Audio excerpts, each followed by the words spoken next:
राजामती कुमती जिके वसा पिरती हाय बाबा राजामती चा भन्ने गीतकी पात्र राजामती यसै इटुम बिहारमा जन्मेकी साकेकुलकी बेजोडकी सुन्दरी छोरी थिइन्।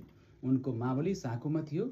गोरी घुम्रिएको केश, लाम्चो आँखा, गालामा कोठी भएकी, खुट्टामा कल्ली, हातमा चुरा तथा अन्य गहना पहिरिएर मरुटोलको ढुङ्गेधारामा पानी लिन आएकी उनलाई हेर्न युवाहरूको लाइन लाग्दथ्यो। त्यसबेलाका युवाहरू उनीसँग बिहे गर्न रुक्क हुन्थे। राजामती गीतमा एक युवाले राजामतीलाई बिहे गर्न नपाए काशी जान लागे भन्ने विरह पोखेको पाइन्छ। राजामतीबारे सोधखोज गर्दा उनको घर बिहारको पश्चिमपट्टिको चोकभित्र राणाकालीन शैलीको एक पुरानो घर भेटिन्छ।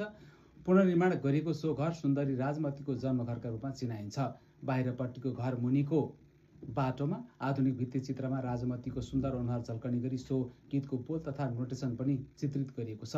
राजमतीसँग नाता पर्ने दावी गर्ने शाक्य थरका धेरै मानिसहरू त्यहाँ भेटिन्छन्। राजमतीको गीत निकै प्रसिद्ध स्थानीय नेवारी लोकगीत हो। सो गीत यति प्रचलित हुन पुग्यो कि सन् 1850मा तत्कालीन प्रधानमन्त्री जङ्गबहादुर राणाले आफ्नो बेलायत यात्राका बेलामा यसै गीतको धुनलाई गार्ड अफ अनरमा बजाउन लगेका थिए। राणा प्रधानमन्त्री जङ्गबहादुरकै पालामा सो गीत निकै प्रसिद्ध भइसकेको देखिँदा अर्को प्रमाण नभेटेसम्म मध्यकालको अन्त्य वा शाहकालको सुरुवातमा राजामती जन्मेकी हुन् भन्न सकिन्छ।